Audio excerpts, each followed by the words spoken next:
का इजहार करना चाहते हैं, अपने ख्यालात आपके सामने प्रकट करना चाहते हैं। उनमें पहला नाम है आदरणीय नीरज साहब का। मैं उनसे गुजारिश कर रहा हूँ, उन्हें माइक पे आमंत्रित कर रहा हूँ कि सर आप माइक पे तशरीफ़ लाएं और अपनी बातें अवाम के बीच रखें।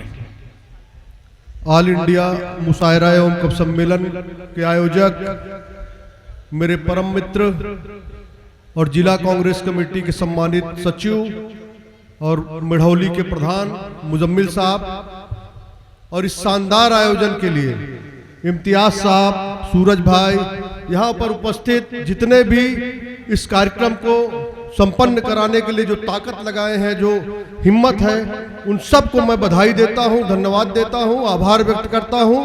आज हमारे बीच में हम सबके अभिभावक, पूर्व मंत्री पंडित शिवकांत ओझा जी के सुपुत्र, पूर्व ब्लॉक प्रमुख छोटे भाई पुरांशु ओझा जी, और हम सबके बड़े भाई और प्रमुख समाज सेवी पंकज भैया, यहाँ पर उपस्थित कई हमारे शायर मित्र यहाँ बैठे हुए हैं, बड़े भाई नागेंद्र जी, बिहारी लाल अंबर जी जो प्रयागराज की धरती से चलकर आए हैं, सांसद प्रतिनिधि बड़े भाई हमारे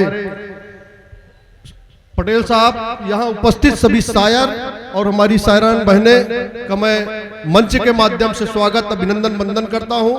और मैं एक बात कहना चाहता हूँ कि आप सभी ने जिस तरीके से प्रतिवर्ष इतने बड़े मुशायरे और कवि सम्मेलन का आयोजन करते हैं, मैं आप सभी को दिल की गहराइयों से स्वागत, अभिनंदन, वंदन करता हूं। मुजम्मिल भाई को पुनः एक बार मैं उनका आभार व्यक्त करता हूं। राजनीतिक मंच नहीं है, इसलिए मैं बहुत कुछ नहीं बोलना चाहता हूं। बहुत बहुत धन्यवाद।